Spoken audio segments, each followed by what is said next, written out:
नमस्कार दोस्तों आज भाजपा ने शुभेंदु अधिकारी को मुख्यमंत्री पद की शपथ दी और पहली बार पश्चिम बंगाल में बीजेपी की सरकार बनी।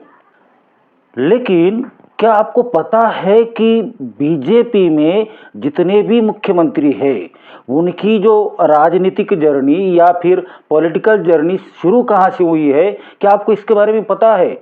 शुभेंदु अधिकारी की पॉलिटिकल जर्नी कहाँ से शुरू हुई पता है? या फिर शुभेंदु अधिकारी बीजेपी में कब आए, क्यों आए, इसके बारे में आपको पता है?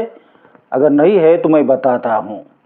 2021 में जो विधानसभा चुनाव हुए पश्चिम बंगाल में, उसके पहले उनके ऊपर एक बड़े घोटाले के आरोप लगे। ईडी सीबीआई उनके यहाँ पहुंची और फिर उनके ऊपर दबाव डाला गया और उन्होंने टीएमसी तृणमूल कांग्रेस छोड़कर बीजेपी में प्रवेश किया। लेकिन उनकी शुरुआत हुई थी कांग्रेस में, ममता दीदी के साथ ही उनकी शुरुआत हुई थी और ममता दीदी के वो राइट हैंड माने जाते थे। लेकिन ईडी सीबीआई के डर से उन्होंने टीएमसी छोड़ी और फिर वो बीजेपी में आए, फिर वो ऑपोजिशन लीडर भी बने और आज उन्होंने बीजेपी की तरफ से पश्चिम बंगाल के मुख्यमंत्री की तौर पर शपथ ली। तो इन महाशय के बारे में नरेंद्र मोदी जी ने क्या कहा था, जरा सुनिए। टीवी के कैमरा के सामने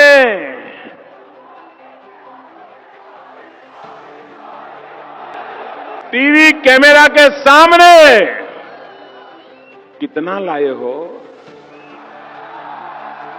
अच्छा लाओ लाओ, और ऐसे कुर्ते में रख देते हैं। टीवी पे देखा कि नहीं देखा आपने? और चेहरा कितना भोला भाला था, ऐसा लगता था ये तो रोज की आदत वाले लगते हैं। दुनिया भर के उपदेश सुनाना, पूरी संसद को सलाह देना और जेब में रुपये देना। और कुछ लोग तो टीवी के सामने कह रहे हैं इतना कम क्यों लाए? तो कहता है दूसरे थोड़े दिन के बाद दूंगा, तो कहते हैं कि जल्दी करना। एक और कह रहा है कि भाई मुझे तो दिया लेकिन थोड़ा उनको भी दे दो, थोड़ा संभालना पड़ेगा। ये मिल बांट करके खाते हैं, मिल बांट करके खाते हैं। और आज ये मुख्यमंत्री पद की शपथ लेने के बाद ये तस्वीरें देखिए।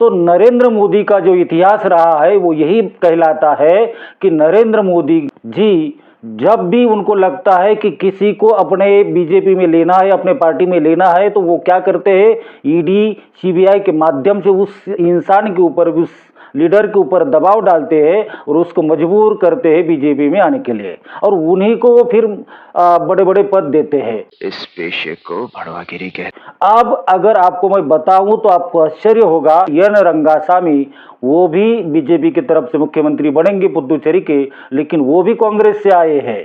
हिमंता बिस्वा शर्मा, उनके ऊपर भी बहुत बड़ा शारदा स्कैम का घोटाले का आरोप लगा था, वो भी कांग्रेस से आए हैं। एन बीरेन सिंह जो मणिपुर के मुख्यमंत्री थे वो भी कांग्रेस से आए हैं, और अरुणाचल के मुख्यमंत्री पेमा खांडू वो भी कांग्रेस से आए हैं।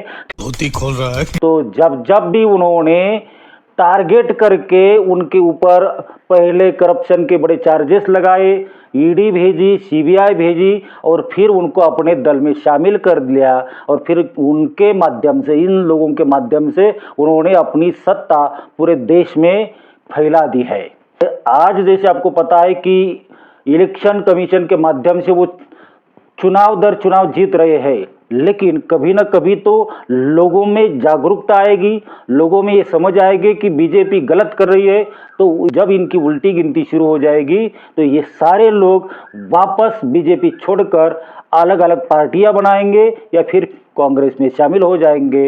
नंगा करके नहला रहा। तो आज जो बीजेपी सबसे बड़ी पार्टी लग रही है वो 2029 तक मुझे नहीं लगता है कि इतनी बड़ी पार्टी रहेगी, क्योंकि हर बात की सीमा होती है। तुम जितना लोगों को दबाओगे, बेवकूफ़ बनाने की कोशिश करोगे, लोगों में उतनी जानकारी आती रहती है और एक दिन ऐसा आता है कि आपको आपके किए पर पछतावा होता है। यही बीजेपी के साथ होने वाला है। बात तो सही। जिस तरह बीजेपी का राज्यपाल तमिलनाडु का जो थलापति विजय को गवर्नमेंट बनाने नहीं दे रहा है, वो भी लोगों के मन में जा रहा है ना। और आज 4 राज्यों की जो काउंटिंग हुई और उसके बाद जो नतीजा है उसके मुताबिक आसाम में बीजेपी की सरकार बनने वाली है, पश्चिम बंगाल में बीजेपी की सरकार बनने वाली है, पुदुचेरी में बनने वाली है। लेकिन ये तीनों मुख्यमंत्री मूलतः वो कांग्रेस के हैं। तो यानी बीजेपी का खुद का कार्यकर्ता मुख्यमंत्री नहीं बना, कांग्रेसी लोग ही मुख्यमंत्री बन रहे हैं। अगर दूसरे हिसाब से कहा जाए तो 4 राज्यों में कांग्रेस के मुख्यमंत्री बनने वाले हैं। दोस्तों, अगर आपको ये वीडियो अच्छा लगे तो इसे लाइक करें, शेयर करें, कमेंट्स करना मत भूलिए और मेरा चैनल सब्सक्राइब करें। धन्यवाद।